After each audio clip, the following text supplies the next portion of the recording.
Variety is the spice of life. I know that sounds fucking, cliche, but that shit is true. And more importantly than that, maybe, is Pizza Cat, Pizza Cat, Pizza Cat, Pizza Cat, Pizza Cat, Pizza Cat, Pizza Cat, Pizza Cat. Okay, so Stray Kids. I do love some Stray Kids, but I think my favorite track is not y'all's favorite track based on the videos I've made. My favorite track I've heard by Stray Kids is Chronosaurus. And it's not close. It's not close.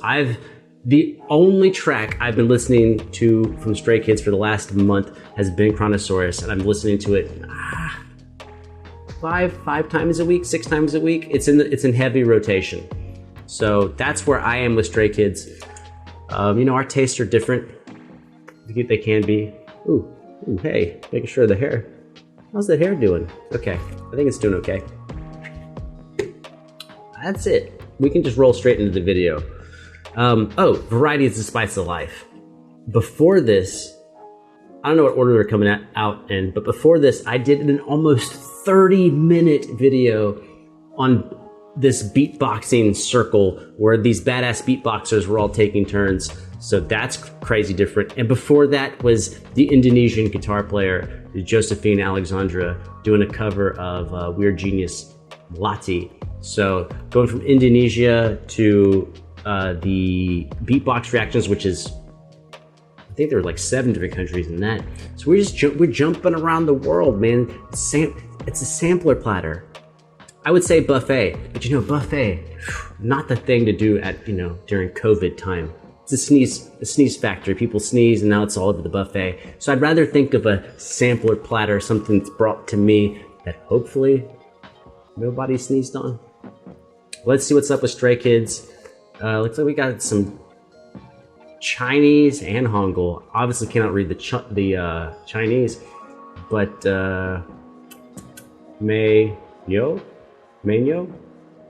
oh wait, I saw PD posted a video. Menu. It's supposed to be menu? Menu. All right. Still can't read the Chinese. I did learn like 2 sentences in Chinese. Ni hao ma? How are you? And what han hao? I'm good. How do I know? Mola.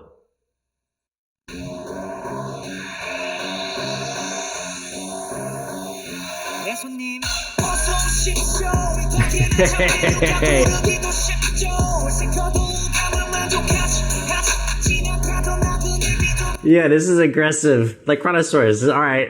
I don't know how much you like it, but I'm already like, this is.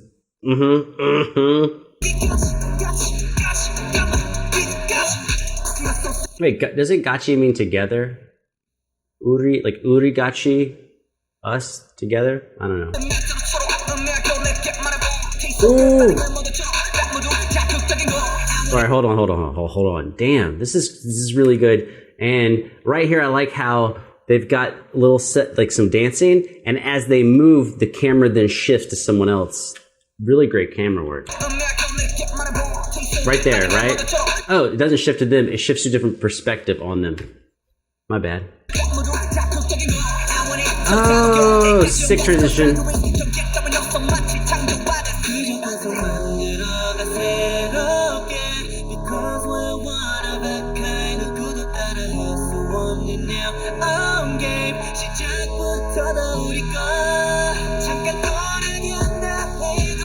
I hope I remember to talk about pit stops. They're about to do a pit stop.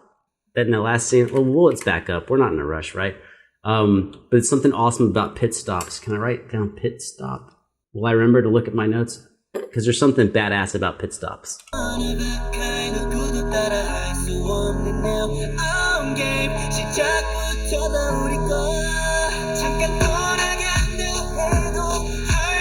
Hey.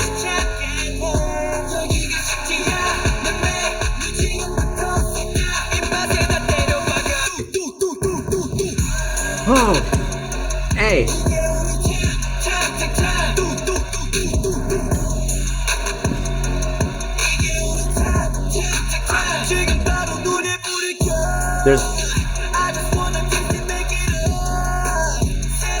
In case you don't know what a pit stop is, that's a pit stop when a car pulls in and then all the team comes around to change tires and like refuel the car and shit like that.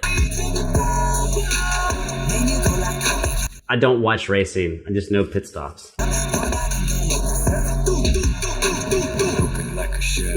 Ooh. You're not allowed to have a voice that good. That's, I don't know who to call, but that's a crime.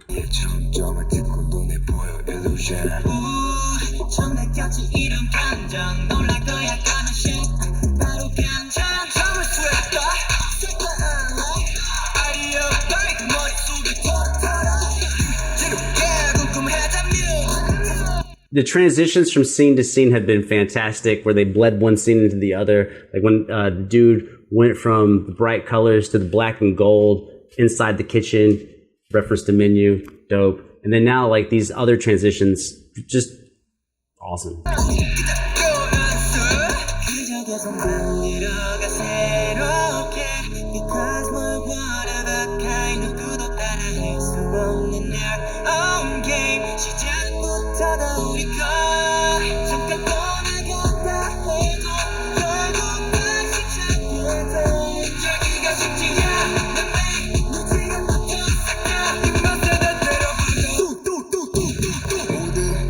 And I like each time with the doot, doot, doot, doot. Every time he hit a doot, doot, like another person appeared in the frame.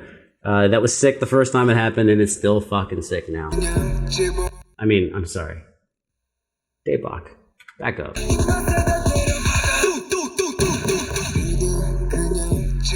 Oh, nice. Nice slides. Doing the sideways, and then a little diagonal, and the camera tilts diagonal. What a delight. I'm so happy this is dope as fuck. I was scared. I was a little scared, you know. I'm always a little frightened on like a hot new track. Like, will I also think it's hot? Oh, and Captain Badass bass voice. He's there.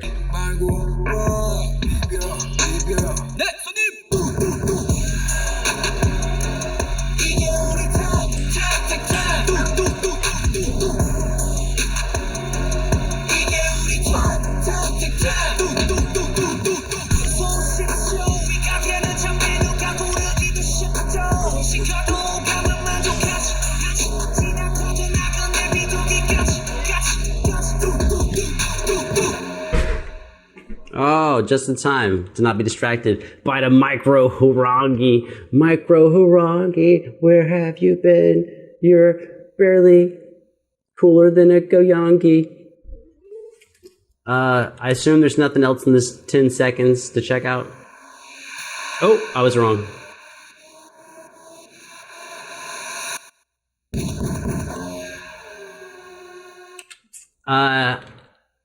The best Stray Kids song I've heard in a long time. There was one, oh, see, this is where I wish I remember stuff.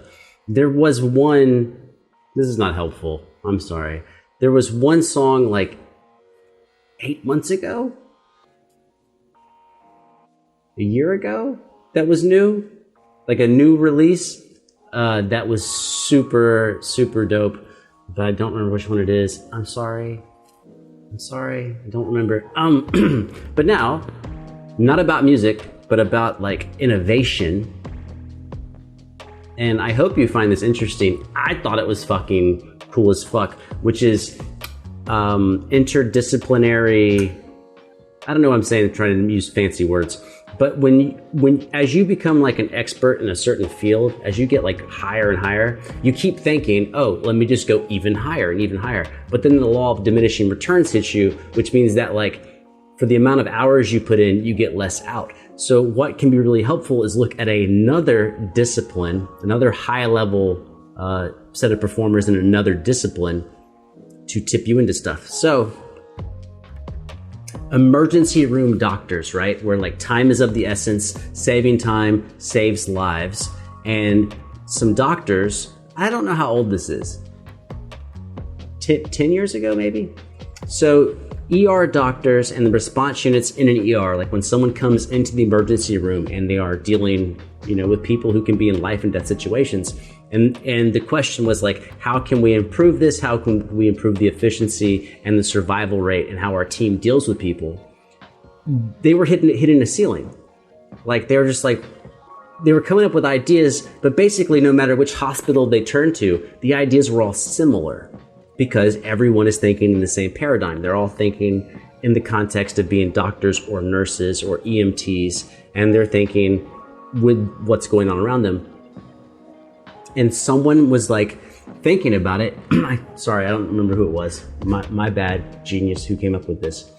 Is he was like, well, our problem is that people come in and they need the quickest care possible to increase their survival rate.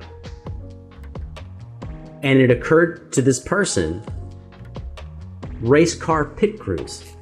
He said, race car pit crews, they have multi-million-dollar teams and multi-million-dollar cars and races where this car pulls in and in under 2 seconds, they do everything they need to do. They have a team ready. Back up, cat. They have a team ready, and that team descends on the car, does everything they need to do in like 2 seconds, usually like less than 2 seconds, like 1.3 seconds, and the car's back out on the track. And so they went and studied how pit crews work and brought that information to the ER. So they're basically how it works on a pit crew with a broad stroke, right, is that we have, not only do we have a team, but we have a team where every single person knows exactly what their job is. One person's job is to lift the car. Another person's job is to take off the left wheel. Someone else is doing the back passenger wheel. Someone's, all the wheels. Now they're going to swap the wheels. So someone else's job is to have the new wheel ready. So you have 4 people for each wheel, 4 people who are like getting the new wheel ready and then putting the wheel on. And so they're like, okay, wait a minute. So what we need a cart. We need a cart of medical devices. Cat, damn, back up. We need a cart ready where everything is compartmentalized on the cart. Like think of the wheels, think of the gas, and like, these are all separate bins in these carts, and we need a bunch of carts for each person that comes in. And when someone comes in who's in like dire straits, we trigger the team descends on the patient and the cart, and each person has one role, and each role has one portion of the cart, and it just shot the reaction time through the roof and helped save lives. And the key to that was them realizing, at least one person realizing, that maybe the way to solve this is not in medicine, because we're doing things the same way all the time. We're making very small iterations of improvement. So they turn to someone who's known as being fucking fast as shit, which is pit car crews, and going, how can we steal the way they organize their response? And how do they structure that response? And now how can we implement it in an emergency room? That, you might be like, how the fuck does that apply to Stray Kids other than the fact there was a pit crew? It applies in the fact that the better we get at things, the more narrow our vision becomes at what we do. Now, when you suck, you're willing to try anything because you're like, damn, I need some progress. But as you begin to have some success, you just double down more and more and more on what you do. But then again, the law of diminishing returns kicks in, where you work harder and harder and harder on what you're doing, but the payoff you get is smaller and smaller and smaller, right? So a lot of times you have to go outside your comfort zone and look at other people or other disciplines who are maybe very different than you are, but you don't judge them based on what they are doing. You judge them on the outcomes they are obtaining. And if their outcomes are similar type of outcomes you want, then you look at their methodology and you steal how they structure that, right? Doctors are not looking at pit crews because they're like, we want to fix cars fast so we can race around a track. They're looking at pit crews because they go, pit crews have a job that requires a lot of people under pressure, and they achieve it in a super small rate of time. And that is exactly what ER doctors need. They have a specific objective, they have high pressure, they have very extreme needs for a positive outcome, and they need everyone to act together for a common goal, and they need to be fast as fuck. And so they go, how can we mimic how pit crews design their response team for our ER units? So sometimes you have to, yes, put your work in, get consistent results on what you're doing. But as your results get better and better, whatever they are, money, success, fitness, whatever it is that you're concerned with, don't get trapped into looking at that one area and going, oh, the answer for me to achieve more is to do more in the area. Also, counterbalance that with, I need outside information from other disciplines and fields that succeed with similar outcomes I am chasing. Ooh, that's a lot of... I wish I had a soundboard. That's fucking... Drop some knowledge on some motherfuckers, I think, dude. So, like, it's one of these weird things where musicians, when I'm teaching musicians, one of the things that I think shocks them in the beginning, Kat, don't fuck with me, is that they're always like, okay, I need to practice more. I need to do more scales and more arpeggios. I need to do more of this. And sometimes I'm like, no, don't stop doing that, but maybe pull it down. If you're doing an hour of work a day on this topic, maybe pull it down to 40 minutes. Now take that 20 minutes and do something very different. Maybe it's take a walk. Maybe it's listen to a podcast. Because you're testing things. You're trying to cycle through. Because a lot of the times what you need is something outside your discipline to kickstart a different train of thought, which will then trigger a different set of actions, which will then trigger a different set of outcomes. And that's what we call a motherfucking K-pop reaction. Yeah, that's just dope as fuck. Dope. Super, ultra, mega dope. Or if it was like, a restaurant in my area, it'd be like super, ultra, #1 dope, Dayblock, Stray Kids, 24-hour, badass, dope shit. All right, I'm getting out of here. Hana, dual, set,